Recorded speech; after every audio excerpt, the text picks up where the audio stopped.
Assalamualaikum warahmatullahi wabarakatuh.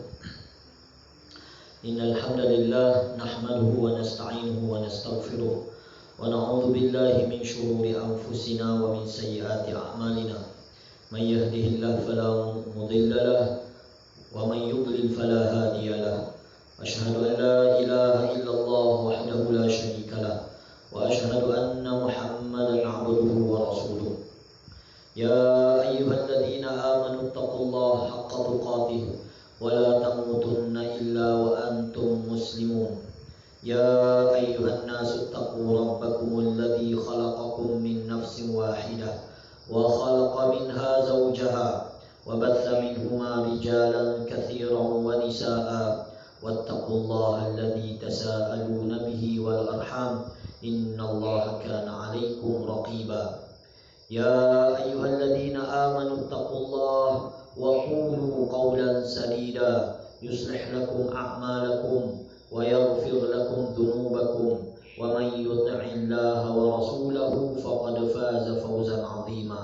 أما بعد، نسأل الله العظيم رب العرش العظيم أن يشفينا وأن يشفي مرضانا ومرضى المسلمين. نسأل الله العظيم رب العرش العظيم أن يشفينا وأن يشفي مرضانا ومرضى المسلمين. نسأل الله العظيم رب العرش العظيم أن يشفينا وأن يشفي مرضانا ومرضى المسلمين. اللهم احفظنا واحفظ بلادنا وبلاد المسلمين من الوباء والبلاء والفحشاء. اللهم بارك لنا في شعبان وبلغنا رمضان. Amin ya rabbal alamin. Alhamdulillah, syukur kita kepada Allah Subhanahu wa taala kerana dapat lagi kita meneruskan bacaan kitab Uddatul Muslimin Indal Waba, ataupun benteng perisai bagi orang muslim dalam menghadapi wabak dan juga balak. 40 hadis yang dihimpun membincangkan berkaitan dengan bagaimana panduan ataupun sunnah baginda Nabi sallallahu alaihi wasallam, petunjuk Nabi sallallahu alaihi wasallam dalam kita menghadapi musibah dan juga bala yang melanda ini. Moga-moga Allah selamatkan kita, negara kita dan seluruh umat Islam daripada musibah ini. Amin ya rabbal alamin. Kita masuk hadis yang ke-17. Hadis yang ke-16 kita baca dah sehari sebelum ni, memandangkan masalah teknikal tak dapat kita live, jadi kita baca satu hadis saja malam ni. Jadi malam ni kita sambung hadis yang ke-17 dalam bab yang ke-7, bab al-wiqayati minal halak. Bab al-wiqayah, iaitu penyelamat, bagaimana kita nak menyelamat daripada kebinasaan. Anin Nu'man bin Bashir radhiyallahu anhuma qala an-nabiy sallallahu alaihi wasallam mathalul mudhini fi hududillah wal waqi'i fiha mathalu qaumin istahamu safinatan fasara ba'duhum fi asfaliha wa sara ba'duhum fi a'laha fakana alladhi fi asfaliha yamurruna bil ma' 'ala alladhina fi a'laha fata'addaw bihi fa akhadha fa'san faja'ala yamkuru asfala as-safinah fa atawhu faqalu ma laka qala ta'addaytum bi wala budda li min al-ma' fa in akhadhu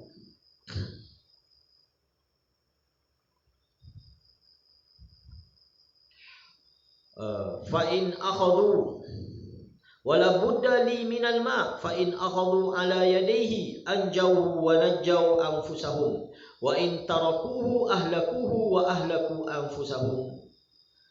Hadis ini diriwayatkan oleh Imam Bukhari. Hadis ini sebagai panduan kepada kita dalam menghadapi musibah ini. Nah, hadis daripada Nu'man bin Bashir radhiyallahu anhuma, katanya Nabi sallallahu alaihi wasallam bersabda, perumpamaan orang yang tidak amal ma'ruf nahi munkar, tidak mencegah orang-orang yang telah melanggar hak-hak ataupun larangan-larangan Allah, dan perumpamaan dengan orang yang melakukan perbuatan tersebut. Maknanya dalam situasi apa situasi pun kita ada dua kumpulan manusia. Satu kumpulan manusia yang melakukan kemungkaran, yang melakukan maksiat. Satu lagi manusia dia tak buat maksiat, tetapi dia tidak mencegah maksiat itu, kemungkaran itu. Masalul qaum, Nabi beri perumpamaan seperti satu kaum, satu kumpulan manusia, istahamu safinah, mereka telah menaiki sebuah kapal dan mereka telah mengundi untuk menaiki kapal itu. Sebahagiannya akan duduk di kapal balik atas dan sebahagiannya duduk di alik bawah. Fasara ba'duhum fi asfaliha wa sara ba'duhum fi a'laha. Maka sebahagiannya duduk di bahagian atas kapal dan sebahagiannya duduk di bahagian bawah, tingkat bawah. Fakana alladhi fi asfaliha yamurruna bil ma'. Maka orang bahagian duduk bahagian bawah, bila dia nak dapatkan air, dia terpaksa naik ke tingkat atas, naik alik atas dah untuk cedok air. Untuk dia dapatkan nak minum air kan? Tak. Sebab dari bawah tu dia tak ada lubang, dia tak ada tempat untuk dia dapatkan air. Dia terpaksa naik lalu ke orang atas untuk ambil air. Fata'adzau bihi, maka orang atas berasa tak selesa. Sebab ada gangguan sama orang dari tingkat bawah ni. Orang dari tingkat bawah mari naik sama atas. Nak minum air dia naik alik atas. Nak minum air dia naik alik atas. Ini tengok perumpamaan Nabi SAW. Dalam suasana kita menghadapi apa saja, ini situasi dia. Maka fata'adzau bihi, dia pun berasa macam mengganggu orang atas. Fa'akhadha fa'san, lalu orang tingkat bawah ni, oleh kerana dia berasa malah nak ganggu orang di atas, dia kata apa kata kita ambil kapak, kita tepuk saja lubang kapal ni, kita boleh ambil direct air dari bawah tanpa kita naik alik atas. Faja'ala yanquru asfala safinah, lalu dia pun mulalah nak tebuk kapal tu dari tingkat bawah. Kan senang, tak payahlah nyusah-nyusah naik tingkat atas, turun naik untuk dapatkan air. Tak. Maka dia mikir kita tebuk latar saja, kita boleh dapatkan air tanpa kita menyusahkan orang di atas. Fa'atauhu faqalu, lalu orang tingkat atas pun turun tanya, malaka, apa yang kamu buat ni? Qala ta'addaitum bi, orang tingkat bawah pun kata, mungkin kami telah mengganggu kamu. Tak, dengan turun naik ambil air ni. Wala budda li minal ma', dan kami memang memerlukan air. Tak. Kita nak juga air untuk minum, untuk kegunaan lain, untuk berwuduk dan sebagainya. Fa in akhadhu ala yadayhi anjau. Lalu Nabi kata, kalaulah sekiranya orang tingkat atas ini menghalangi orang tingkat bawah ni untuk tebuk kapal ni, maka selamatlah dia dan selamatlah seluruh anak kapal yang ada. Wa in taraku, tapi sekiranya orang tingkat atas biarkan ikut mula nak tebuk lubang, mu punya pasal. Tak, kami tak ada cara benda tak. Wa in tarakuhu ahlakuhu wa ahlaku anfusahum. Jika sekiranya orang tingkat atas biarkan tak kemungkaran yang nak dibuat oleh orang tingkat bawah ni, iaitu nak tebuk kapal, maka bukan orang tingkat bawah sahaja yang tenggelam, tetapi keseluruhannya yang tenggelam. Apa yang pengajaran yang kita boleh ambil daripada hari ini? Suasana kita tengok hari ini, apa yang jadi hari ini, kita tengok peningkatan pula. Katanya ada dalam 200 lebih kes baru hari ini. Hari ini kematian mencecah sehingga 50 orang. Kalau kita ambil pengajaran daripada kisah ataupun perumpamaan hadis yang Nabi beri ini, maka insya-Allah kita pakat selamat belaka. Apabila kita sama-sama mencegah. Mungkin kita kata tak tahulah, kita tak tengok ranking terbaru negeri mana yang paling orang kata patuh dengan PKP ni. Kalau sekiranya kita pakat cegah, pakat tegur, pakat nasihat anak beranak kita, adik-beradik kita, sayang rodong kita, tegur, pakat kita berjaga-jaga, pakat kita pakat duduk di rumah masing-masing, tak keluar hanya ketika perlu sahaja, dan keluar dengan PPE yang betul, dan penggunaan PPE yang betul, insya-Allah maka kita akan fa'anjau wa najau anfusahum. Maka kita selamat dan seluruh rakyat kita, seluruh umat negara kita ni akan selamat. Tapi kalau kita pakat lock belaka, masing-masing ikut umur aku tak apa, aku duduk di rumah. Maka Nabi kata wa in taraku ahlakuhu wa ahlaku anfusahum. Apabila kita biarkan ikut muah, mu nak pergi keluar, mu nak lepok, mu nak pergi ngai ke, mu nak apa saja ikut muah tanpa kita tegur, tanpa kita nasihat, ahlaku anfusahum, binasa dan binasa keseluruhannya. Kita boleh tengok depan mata kita apa yang berlaku di Itali. Kita boleh tengok apa yang berlaku depan mata kita, apa yang berlaku di Amerika. Maka hadis ni sebagai panduan kepada kita, pakat kita beringat, pakat kita jaga, pakat kita amar ma'ruf dan nahi mungkar, cegah kemungkaran, iaitu membinasakan diri, menyebabkan mudarat kepada diri kita dan juga orang lain pun termasuk dalam perkara mungkar. Nabi sebut dalam hadis la darara wa la dirar. Nabi kata tak boleh kita memudaratkan orang lain, dan tak boleh kita memudaratkan diri kita, dan tak boleh kita memudaratkan orang lain. La darara wa la dirar. Maka ini sebagai panduan kepada kita dalam kita menghadapi wabak. Tuan Syekh, Tuan Pengarang ni diwakili hadis ni sebagai panduan, betul-betul panduan untuk kita masing-masing kuarantinkan diri. Terutamanya orang yang memang dia ada simptom-simptom penyakit. Terutamanya orang yang kalau dia berasa dia ni ada masalah, dia demam ke, dia sesama ke, seboleh mungkin dia jangan bergaul dengan orang. Hatta di rumah pun dia kuarantinkan diri dia. Jangan dia bebas bergaul dengan anak bini dia.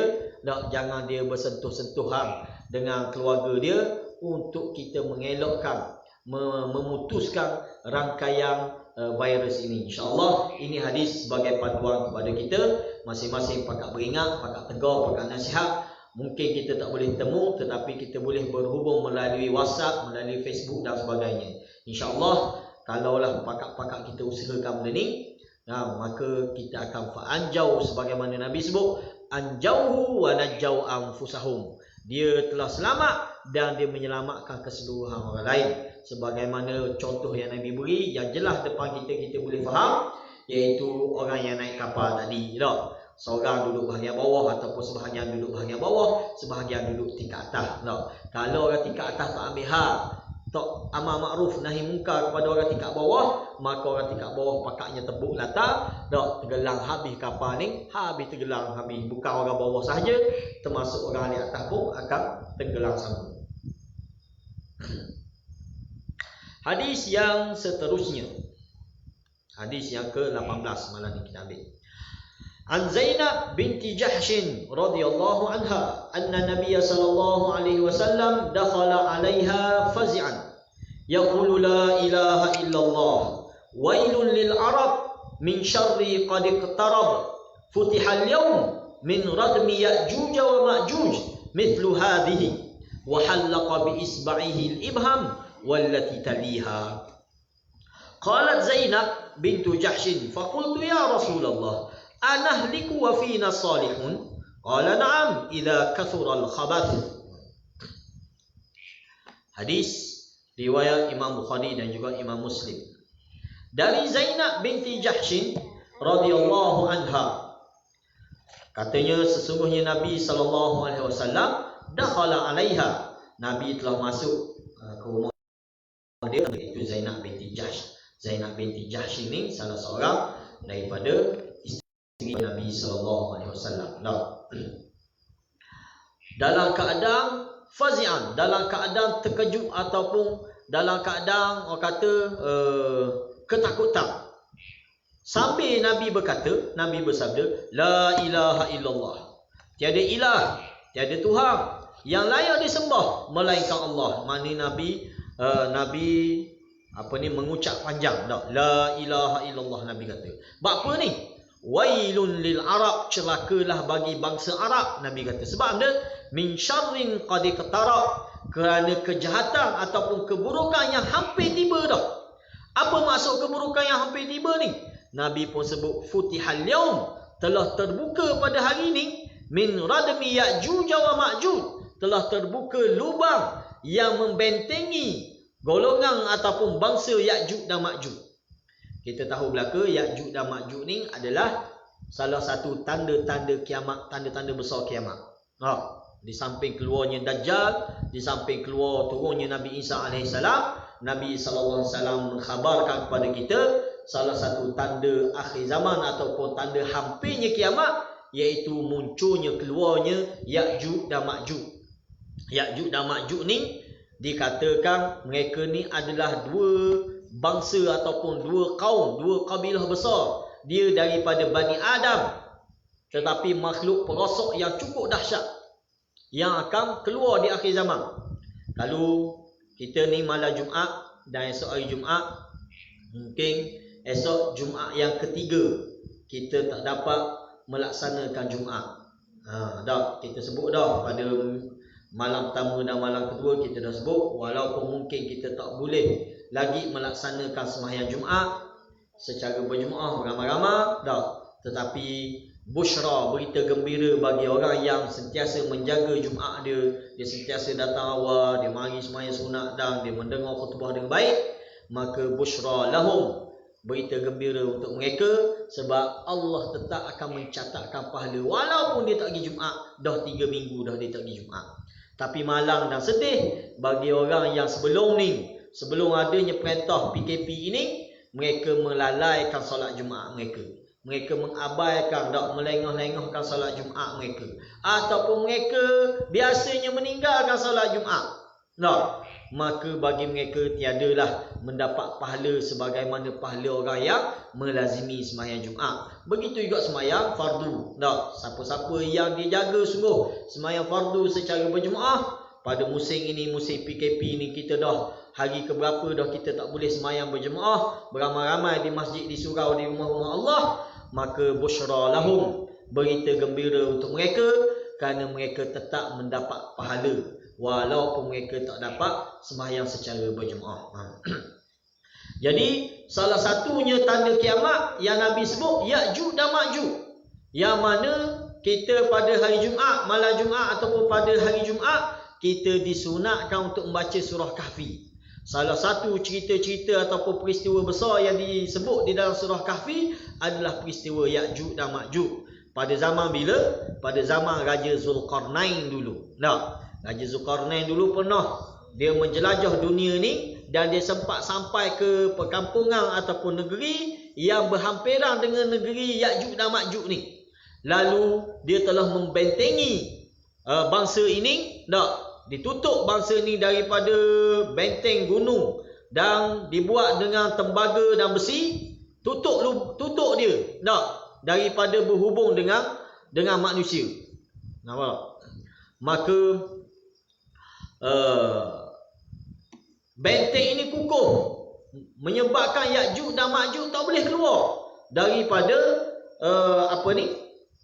lubang dia ni, daripada tempat ditutup mereka ni. Tiba-tiba Nabi sebut kepada Zainab binti Jahshin, Nabi kata la ilaha illallah wailun lil Arab, celakalah, binasalah bagi Arab, min syarrin qad iqtarab, kerana kejahatan, keburukan yang hampir dah, yang dekat dah nak tiba ni, iaitu futihal yaum, telah terbuka pada hari ini, min radmi Ya'juj wa Ma'juj, lubang yang menutupi Ya'juj dan Ma'juj ni telah terbuka dah lubang dia, mithlu hadhihi. Lalu Nabi tunjukkan, Nabi buat isyarat, wa halaqa bi isba'ihi al-ibham wallati taliha, Nabi buat lubang besar ni.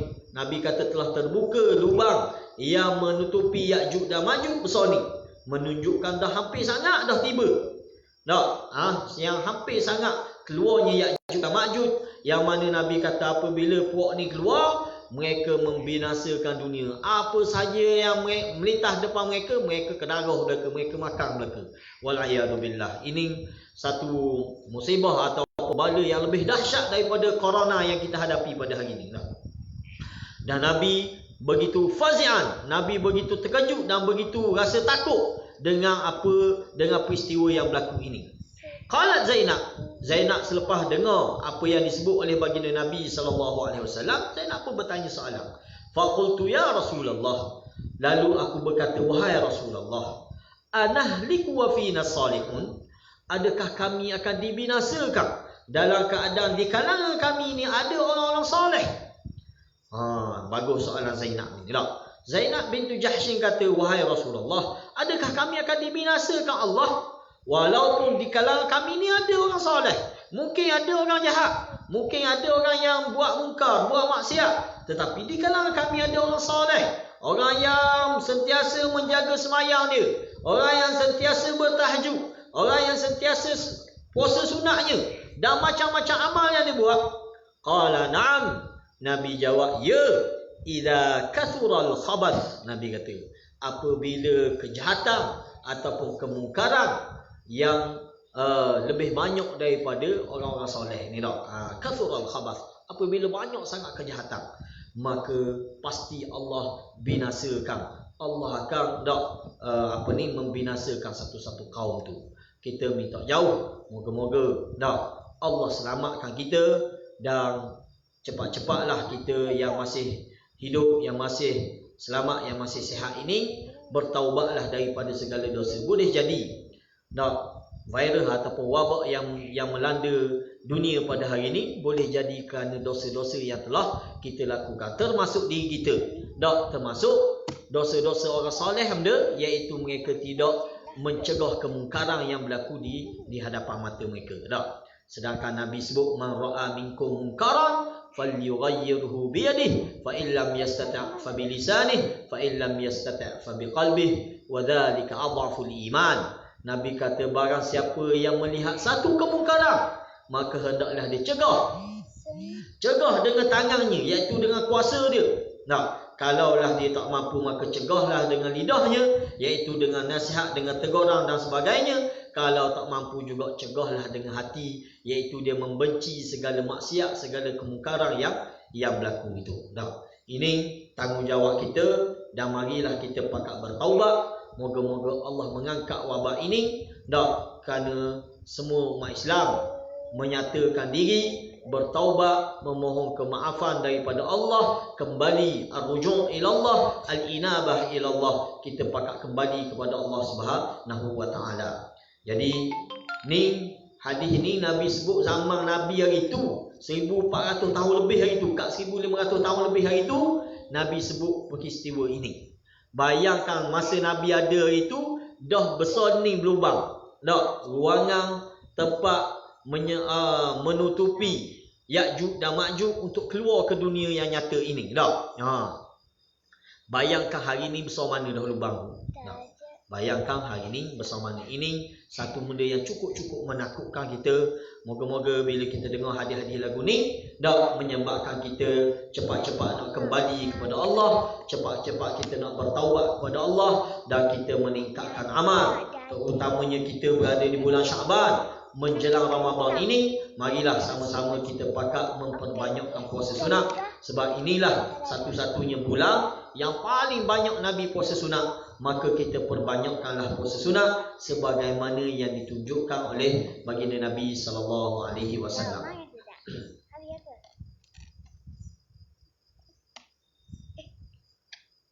Dah masuk lagi dah waktu. Okey. Kita ambil satu lagi hadis.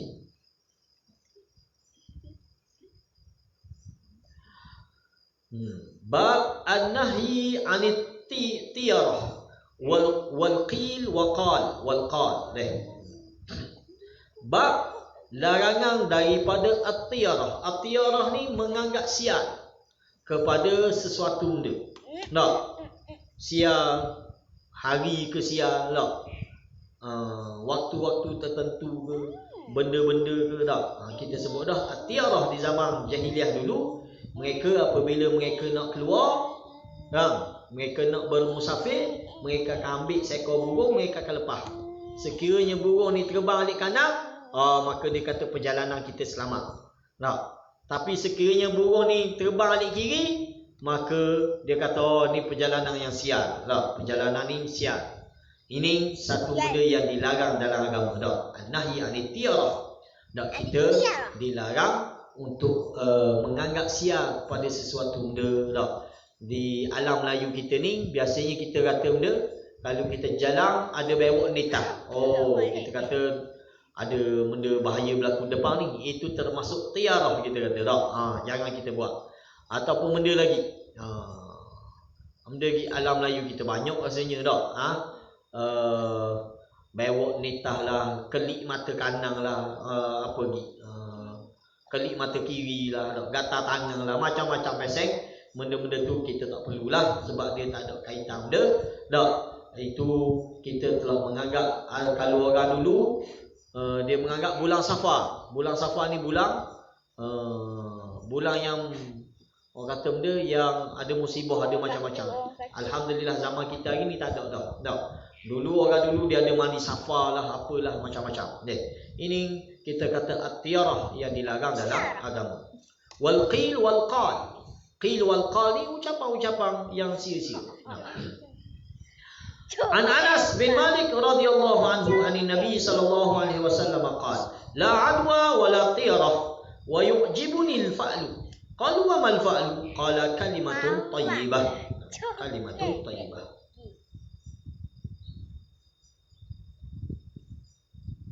Okey.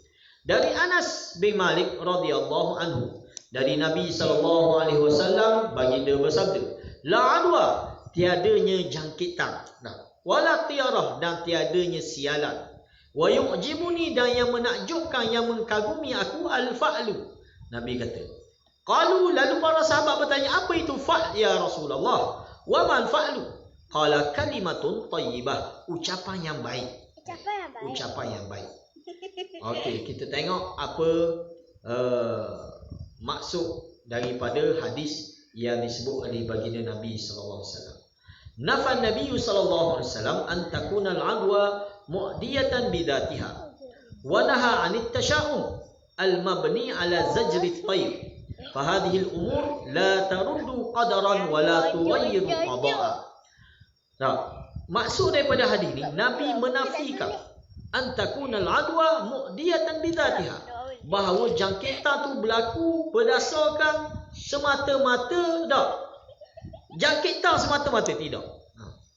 Dia berkaitan dengan takdir Allah. Dia berkaitan dengan ketentuan Allah. Wa naha 'anit tasha'um, dan Nabi melarang kita menganggap sial sesuatu perkara. Fahadil umur la taruddu qadaran, sebab perkara-perkara tadi, jangkitan ke, anggap sial ke, dia tidak menolak takdir yang telah ditetapkan oleh Allah Subhanahu Wa Taala.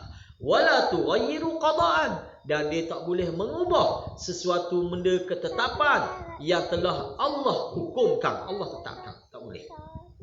Wa kana an-nabiy sallallahu alaihi wasallam yatafa'alu bil kalimati thayyibah wa bil ismil hasan, dan Nabi suka sangat kita mengucapkan perkara-perkara yang baik. Wabil ismil hasan, dan juga dengan nama-nama yang baik. Dengan nama-nama yang baik. Sebab tu bila kita pergi ziarah orang sakit, ucaplah benda yang baik-baik. Jangan kita ucap Allah beratnya demon dah. Ucapan yang baik, sebab ucapan ini termasuk doa. Begitu juga beri nama. Beri nama-nama anak, berilah nama yang baik. Nama-nama yang baik ini berdasarkan panduan hadis. Nabi dah sebut antara nama yang paling Allah suka, Abdullah, Abdul Rahman. Berilah nama-nama yang disandarkan dengan nama Allah. Ataupun nama Nabi kita Muhammad sallallahu alaihi wasallam, ataupun nama para anbiya, nama para malaikat, nama para sahabat. Kita beri ni, cari nama pelik-pelik. Kadang-kadang nama yang tak tahu ke benda maksudnya. Kadang-kadang nama-nama yang daripada sumber-sumber yang kita tak pasti.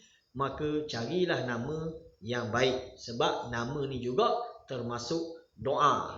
Nama ni juga bila kita panggil anak kita, dia termasuk doa kita kepada anak kita. Sebab tu kita beri nama Maryam, kita beri nama Fatimah, kita beri nama Aisyah, kita beri nama Abdul Rahman, apa lagi? Itu nama-nama yang baik. Sebab tu Nabi yatafa'alu bil kalimatit tayyibah. Bila kita pergi ziarah orang sakit gimda, sebut benda yang baik. Sebut benda yang baik. Antaranya Nabi pesan kita sebut benda la ba'sa, tahur insya-Allah. La ba'sa, tahur insya-Allah. Ataupun kita mendoakan benda-benda yang baik. Ini kadang-kadang mulut kita, tak seorang lain, kita pun kadang-kadang terlepas juga lah. Kita cakap benda yang tak comel lah. Kadang-kadang dengan niat kita gurau. Sebaiknya kita tukar. Al-fa'lu iaitu al-kalimatut tayyibah, ucapan-ucapan yang baik. Kita tengok orang, tengok anak orang, tak? Apa kita pergi ziarah orang sakit dan macam-macam lagi, sentiasa kita lazimi mulut kita dengan ucapan yang baik. Nabi SAW bukan setakat tu, malah makanan pun Nabi tak pernah cela. Ni kadang-kadang kita fail, kita gagal ni, termasuk diri sendiri ni. Hak tu cakap pun kadang-kadang gagal untuk kita jaga mulut kita bila berhadapan dengan makanan hak kita tak berahi ke, hak tak kena selera kita. Nabi SAW tak pernah mencela makanan. Ini salah satu daripada adab dan akhlak baginda Nabi. Juga ulama kata, sebahagian ulama kata ini termasuk mukjizat Nabi SAW. Nah, termasuk. Sebab apa kata mukjizat? Sebab kita setiap hari kita berhadapan dengan makanan. Setiap hari. Kita akan bertemu. Kita akan hadap makanan. Dan memang kita akan bertemu makanan-makanan yang tak kena dengan selera kita. Kadang-kadang makanan yang kita tak berahi. Maka Nabi tunjuk akhlak dia. Nabi tunjuk adab dia. Nabi tak pernah mencela walaupun makanan dia tak berahi. Kalau dia tak berahi, dia tinggal tanpa dia komen ataupun tanpa dia kata-kata uduh. Ini juga termasuk al-fa'lu kita, tidak? Ucapan yang baik, kalimah yang baik bila kita berhadapan dengan apa pun.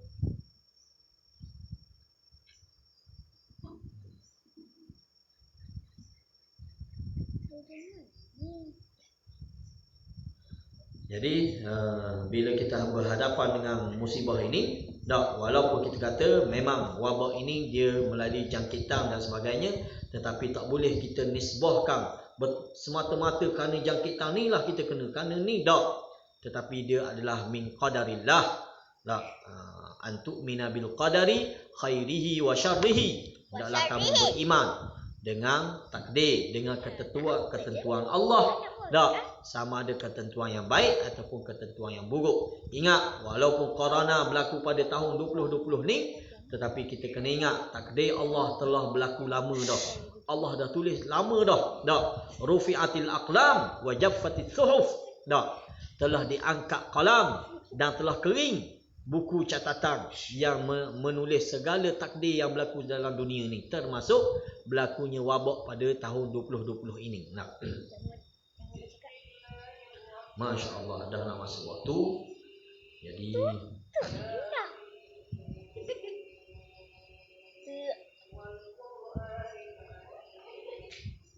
Jadi kita berhenti di situ dulu, insya-Allah. Kita sambung balik pada malam lusa pada hadis yang ke-20. Moga-moga sepanjang PKP ni kita sempat habiskan 40 hadis ni sebagai bacaan. Saya sekadar baca saja dan kita ambil sedikit syarah-syarah yang dinyatakan oleh Syekh, yang dinakalkan oleh Syekh di dalam kitab dia ni. Moga-moga ini sebagai panduan dan ini sebagai orang kata pemujuk hati kita. Mungkin ada di kalangan kita ni dah stres, dah duduk di rumah lama sangat, tak ada kerja buat dah.